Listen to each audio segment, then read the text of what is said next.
seating. For everybody, if those of you that are standing would like to come down, and got some seats in the bleachers still, and then we got these additional ringside seats here in the front too. So as soon as you get signed up, looks like everybody's here.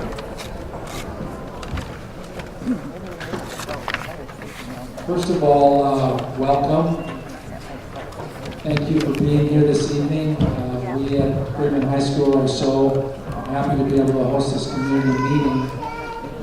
My name is Harry Amon. I'm the acting principal to start the year here at Freeman High School.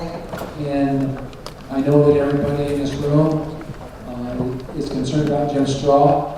And Jim became ill early last spring, and they are starting to get to the bottom of that diagnosis, and it's been a slow fall, and he sends his regards to you. He asked me today to greet you guys and to send his regards, and our goal is to have him back here in his chair as soon as we possibly can. So just wanted to give you that brief update.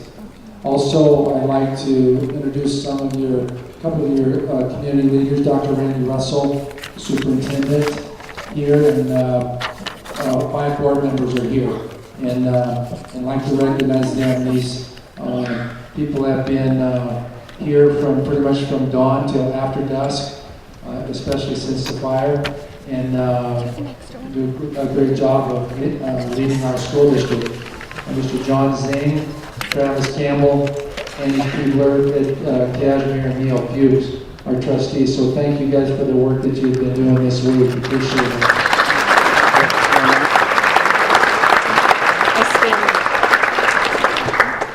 We'd also, right now, like to thank the incident management team that called us yesterday and asked us if we could put this community meeting together.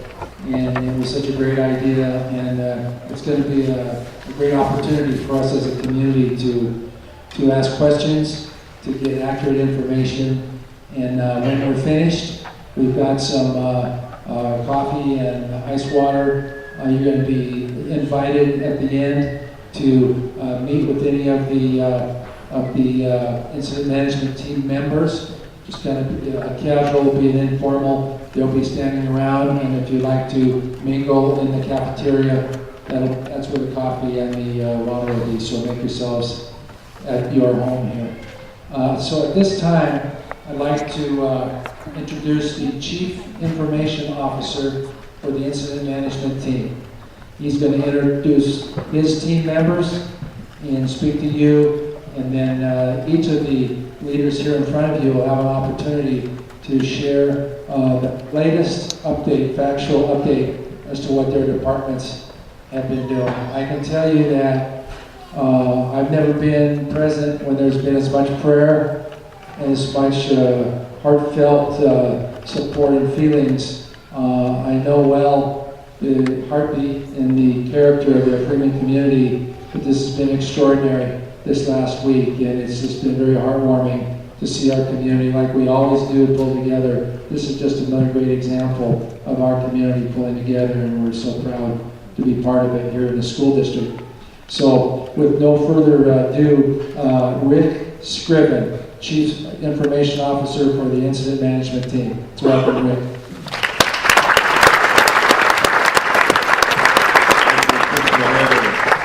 Well, welcome this evening. We are here for you. We're here to get some questions answered. Brought my team here to deliver some message from different disciplines that happen within the team. And so with that being said, all the questions that we're going to do, we have maps here and over here. So at the end of their presentation, we're going to break out to those maps so that you can walk up and get a closer view of the maps and ask your questions at that time. So first, what I'd like to do, I'm with Northwest Team 11. I'm the lead PIO. I'm going to introduce the incident commander from Northwest Team 11, Nathan Raby. The fire chief from Fire District 8 is Chief Tony Nielsen. Fire Chief Bruce Holloway from Fire District 3, Spokane County. We have the incident meteorologist, John Fox. From the Sheriff's Office of Spokane County, Lieutenant Gary Smith. And from Emergency Management, Lisa Jameson. So with that... Oh, that's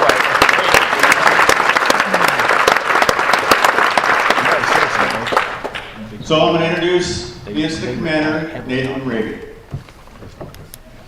Thank you, Rick. I'm not very good with microphones. Does everybody hear me from here? No. Oh, I got to get you right. Yeah, I'm sorry. So I'll have the same page in my chest, and I don't do very well with microphones. I want to thank you and welcome you to tonight's informational meeting that we're conducting here. I know that communities, they go through a lot of strife and stuff when we have fires and stuff like that. But one thing I want to ask a question: how many people know what an incident management team is? So we have a few people. So if you don't mind, I'm going to take just a moment to talk about what we do and how we're deployed and what we want. What? Oh, I just asked, does everybody know what an incident management team does? Okay, so is this better? Can everybody hear from here? Okay. I'll if you don't, if I drift off out here, just let me know, because I tend to talk with my hands a lot, and it's a little tough sometimes for me. So, incident management team. Between Washington and Oregon, there are 8 incident management teams that we call Type 2. We're the type of incident management teams that handle these type of incidents. There's a couple of incident management teams that are Type 1 that handle larger incidents, more complex. But these incident management teams were made up of individuals from local, state, federal agencies. A lot of us, you really kind of consider us more of a militia. When we come together to manage stuff, we got day jobs, other day jobs. We're not a standing team that goes out and waits. A lot of people are foresters. Some of us, like myself, I work for the city of Kennewick, went to the firefighter, actually a captain for the city of Kennewick. And our agencies allow us to come out and help other communities in times of need. We, my city of Kennewick, we have been the recipients of incident management teams, and part of the thing that they look at the philosophy is that they put back into it, so allow myself and several other individuals to participate on incident management teams to help other communities, because at times we've had to have that help also. The incident management teams were managed by a governing board, and when we come into an incident, we're given a delegation of authority. And the delegation of authority that we receive here is from the Department of Natural Resources and Spokane Fire Districts numbers 3, 8, and 9. Because we also manage fire 2. Oh, 2. Well, this fire down here, 2.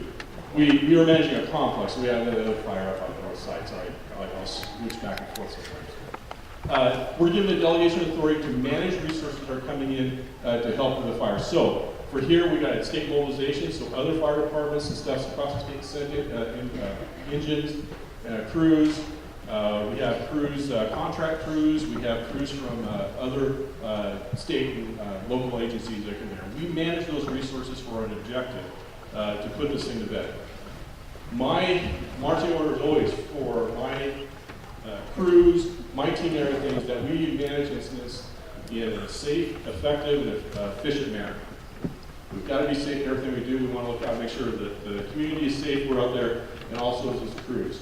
And we also want to manage the incident so we minimize the impact upon the community, minimize the agricultural losses, the structural losses, the infrastructure losses, and help that community get back on its feet and moving forward. So that's just kind of in general what we do with that. Beyond that, I want to talk a little bit about the fire itself. I'm sorry we don't have larger maps here, but we have these other maps. We'll talk about things later. But I just want to talk a little bit about the status of the fire that we're at right now. We have a line around the entire fire.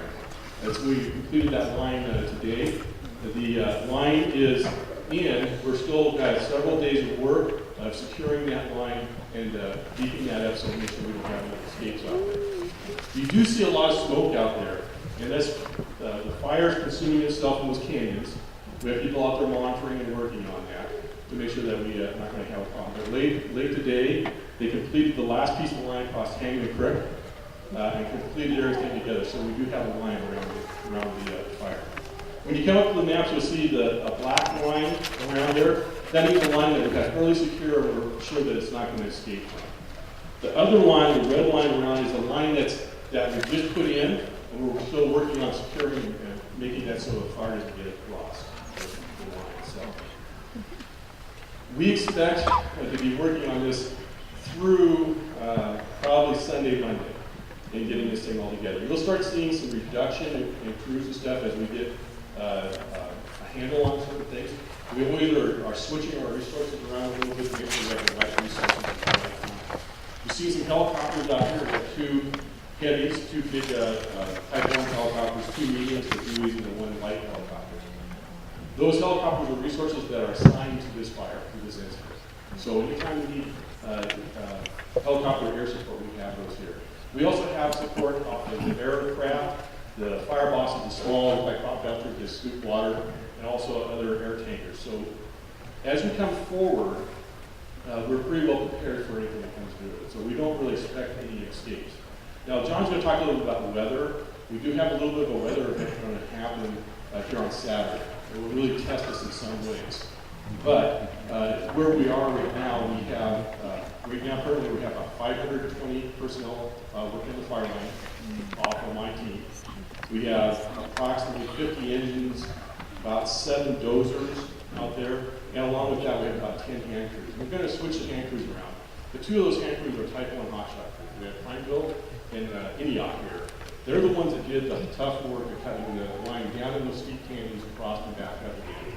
Then we have some crews that we call Type 2 or Type 2IA. They're the ones that are going to help us put together hose lines and stuff that are going to go in and finally extinguish and put the line into a very safe condition. So we're going to start working on that, shifting our resources around tomorrow, start putting those can lines in and start getting those edges secured up with that. So I'm very happy with where we are in the progression of this incident, and I feel pretty good where we're coming out with on that. So finally, just want to talk about the acreage. You've seen acreages go up and down a little bit. Right now, we're standing at 5,708 acres. You've seen a little bit more. That's from an IR flight. IR flights are not super accurate. They just give an idea where the hot areas are in here. But the growth, if those see those last changes in there, just because it's better mapping for us to be able to get that out to you. And just one little note off the side here. I asked my GIS to take a look at this. They came up with 33 miles of fire lines. So you get all these little fingers and stuff back and forth in here. We actually have a fair amount of fire. So that's my part of my presentation. Thank you very much.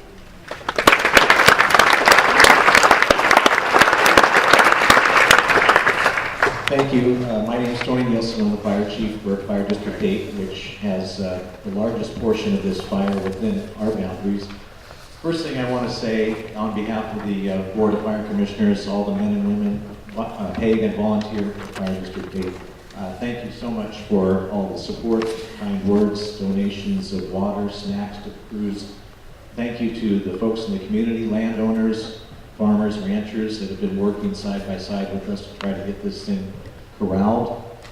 I'll try to be brief, but I'll give you a quick synopsis of where we were at the incident and kind of where we're at now. We anticipated the weather coming a couple days ahead of time. We did add an extra unit, an extra brush truck, and the fire started in Fire District 3, Chief Holloway's jurisdiction, down in this area here. At about 3:20, we anticipated that it was getting pretty large and could possibly impact our district. So we sent that extra brush truck down that way to see if they could start to make some headway on that. And then about 3:40, we got the call for that. 15 minutes later, we had our first brush units on scene. But unfortunately, with the wind and the terrain, in another 15 minutes, that fire, those crews responded down into here. In another 15 minutes, before those guys could hardly even get deployed, that thing was already out here. We were losing houses. We also had a little difficulty getting air support initially. We were not the only fire in the area, as you know. We called at least 4 times for air support, but it took a while to get it because of the other priorities in the area. Our crews worked, some of our folks worked about 30 hours straight, and including some of the chiefs back here. Appreciate their help and their long hours. So fortunately, the incident management team came in. Like you heard Nathan say, they come in, they give the locals a break. Our volunteers, they have jobs to go back to. Our paid folks, they need to kind of recharge their batteries. We need to get our equipment back in service because we're still responsible for about 2,800 calls a year in the rest of the district, and we need to manage that as well. So it gives us an opportunity to kind of step back and let the team come in and manage the fire, and we can kind of start to get back to normal. And then we support the incident, of course. We're still using the Valley Ford Station as kind of a spike camp, and going out to the line and seeing what we can do to help and doing some scouting. And we'll continue to support the incident. We are a little nervous about Saturday. We're going to add some additional crews Saturday again, and hopefully dodge a bullet. So with that, I'm going to turn it over to my colleague, Chief Holloway from Fire District 3.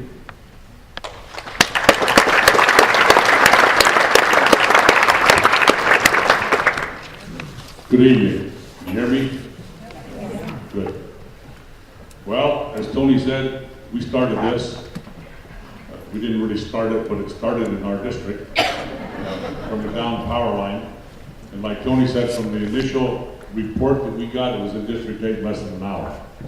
So it went all the way from this area right here to there in less than an hour. We lost 4 houses initially down in Laytalk Creek, and we lost, I have another fire going on, so I'm checking on. We lost another one up on Yale Road. As the fire burned out of us into District 8, we took all the resources that we weren't using anymore because we got around all the houses up there and shipped them over to help them. Because we knew that he was going to be hurting way more than we were. I think we sent probably 60% or 70% of our stuff over to 8 to help you guys out. That weather that day was one of those days in Spokane County that's just Sunday. We had winds 20 miles an hour, gusts to 30, temperatures up in the 80s, humidity's down in the teens. And when we have days like that, you can't keep up. I also want to make or say to the local farmers especially, how much we appreciate the work that you guys did to help stop this out in the wheat fields, the grass fields, and that.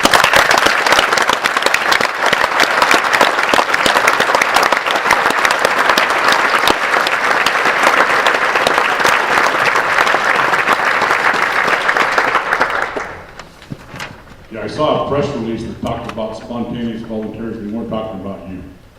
You guys did a heck of a job, and we all know. We work with our farmers over in our district, and those discs and those plows and those things are a definite asset when we get out in the ag ground. You just can't keep up with this stuff, but if you could get a disc or plow out in front of it, it helps us have a chance to catch it. So I don't think I need to say a whole lot more. Thanks for being here. Thanks for being supportive of the fire departments, and hopefully we'll get through the rest of the summer without another.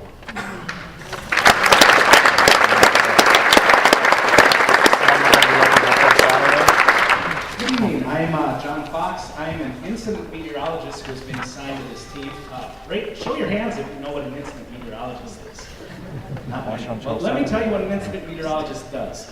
First of all, I have a really cool job that I really like. My normal job is to sit in a National Weather Service office in Spokane, and I forecast the weather for all of eastern Washington and North Idaho, whether it be tornado warnings, severe thunderstorm warnings, heavy snow warnings, whatever.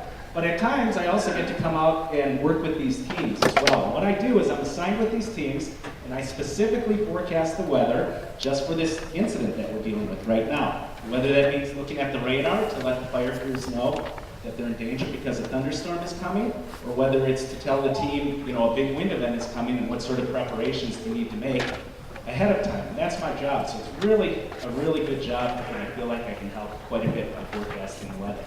So that's kind of the background of what I do. So let's talk about what got us to this situation. So obviously, this year started out quite a bit differently than last year. We had a whole lot of fires in 2015, and that was due to an unusually dry, unusually hot spring and summer. 2016 started off quite a bit different. It was a little bit wetter, a little bit cooler, especially in the spring it was very wet. But since July, we have not had a whole lot of rain. And in fact, in the past month, we've only had 2 days of measurable rain at the Spokane airport and at Phelps Field as well. 25% of the normal precipitation, only 1/4 of the amount of precipitation that we need during that time. And as a result, the fuels or the vegetation has dried out very rapidly across the area. What happened is relative humidity's dropped quite a bit, and in the week leading up to the cold front that came through on the 21st on the Sunday, we had high temperatures in the 90s just about every day, and we had relative humidity values dropping into the teens, which is awfully low and awfully low for this time of year. So then came the 21st, and we had a very strong dry cold front move through the area. What it did, they've already touched on it, but it brought temperatures up to about 90 degrees. It brought relative humidity values down to 10%, and we saw wind gusts 25 to 30 miles per hour. So meteorologists kind of have a rule here in Eastern Washington. It's called the 80-20-20 rule. When we see temperatures get into the 80s, when we see relative humidities drop below 20%, when we see winds above 20 miles per hour, we know we're in for a pretty big day, at least potentially. So our office issued a red flag warning for that day, saying that the weather conditions would be conducive to at least see some fires developing. Well, they did develop that day. We saw 3 fires develop near Spokane just in about a 1-hour period. So pretty remarkable how that happened. Since that time, though, the weather has kind of cooperated. The winds have decreased, the temperatures have decreased. Really, we haven't seen anything similar to that cold front that we had on the 21st, which is good news. Now, the bad news is, come Saturday, and we've already hit upon this, we have another dry cold front coming our way. Is there a guarantee it's going to come here? Not necessarily, but the odds are looking pretty good, and we may actually break that 80-20-20 rule again. We're forecasting temperatures in the mid to upper 80s, maybe near 90, relative humidity values in the lower teens, and winds perhaps up to 25 to 30 miles per hour again. So we'll watch, we'll continue to see what happens with that, but it looks like there's a decent possibility that that's going to happen for Saturday. And I'm sure my coworkers at the National Weather Service will be issuing appropriate warnings and statements for that. It does not look like the weather's going to remain critical after that, though. We will see a cooling trend once we get into the middle of next week, and it looks like, looking into the weather crystal ball, at least for the next 2 weeks or so, we're expecting to see cooler than normal temperatures, and perhaps even some relief from some precipitation, or at least some higher relative humidity values. So that's what we're looking at least for the next 8 to 14 days. And if you have any questions, just see me out there. Thank you very much.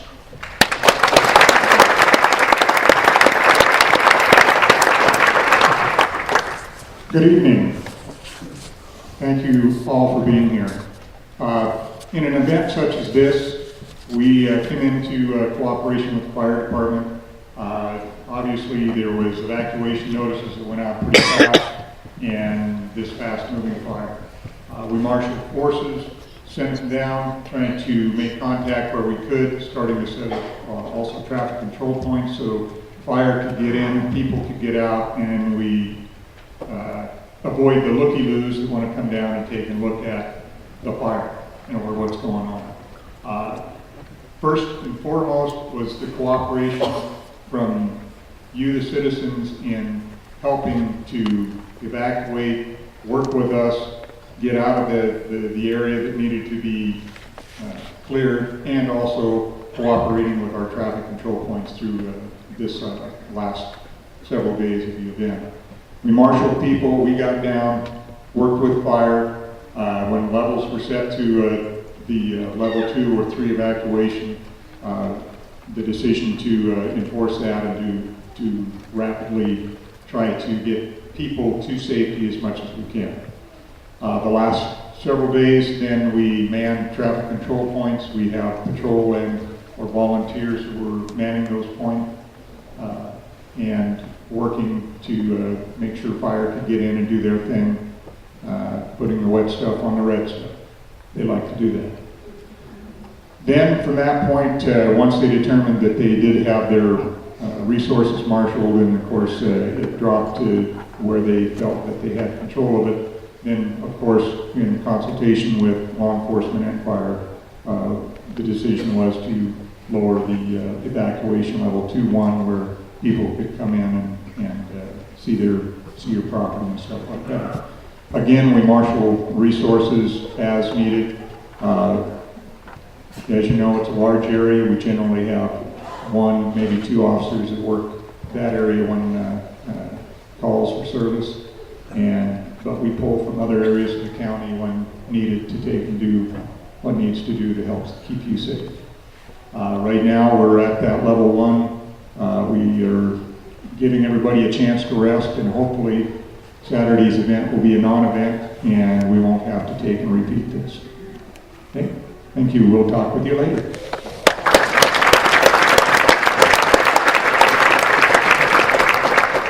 I forgot one thing I wanted to tell you. This thing started about 2:45 on Sunday. By a little after 5 o'clock, we called for state mobilization, which means we're asking for stuff from all over the state to come help us. And we got it approved a little before 6, and they were rolling in by midnight, so we had a good crew to work in the morning to help us put this out. And I wanted to just let you know that we did use state mobilization. Thank you. My name is Lisa Jameson. I'm the program administrator for the Spokane Department of Emergency Management. So we serve your community and each one of you. We have a 24-hour duty officer, 7 days a week. I happen to be that person when the fire started, and so right from the get, we started working with fire and law enforcement and pre-planning and planning how we're going to move forward with getting a handle on the situation. We activated over at Spokane for the evacuation level, so I just invite you, if you have not, to register for over at Spokane so we can get those notifications out to you as soon as possible, because I think that's imperative, especially when it comes to sheltering animals. We activated an animal shelter at the fairgrounds with Shelley O'Quinn's assistance, as well as base camp for the incident management team. So during response, we coordinate resources, and that's a part of what we did. And currently, I just want to talk a little bit about what we're working on right now. So if you are in need of assistance or resources, I have Red Cross over here, and they'll be over here with us to address any of those needs and try to start that process. They have a casework number out there, and so I have a handout if you want to grab that. We're also gathering information for a damage assessment. So if you've lost property, we are collecting that information to determine if there are any unmet needs within the community, so we can begin to see if we can address that. There has been some questions about donation management. At this time, we do not have any information for donations that are needed, but again, we're in that process of doing that assessment, so we'll continue to post it. We are encouraging people to make those donations to local food banks and charities, because we utilize those vendors. Again, we use them as when we need to coordinate those resources. So we're inviting you to use them as that vendor. Also for volunteers, as Chief Holloway mentioned, it is absolutely amazing to watch Neighbor Helping Neighbor, and we are so proud of that effort within this community. If you want to volunteer to assist in these efforts, we are encouraging you to contact 911. They will take your information and get, 211. Sorry. 811, call before you run. It's been a long couple days, I'm sorry. Thank you, 211. And as we move forward into the recovery phase of this, if there are needs within the community after we gather the information from the assessment, we'll use that as a database specifically for this fire for that information. So we again appreciate all of your support and your efforts in helping each other out. It helps in the overall response. Thank you.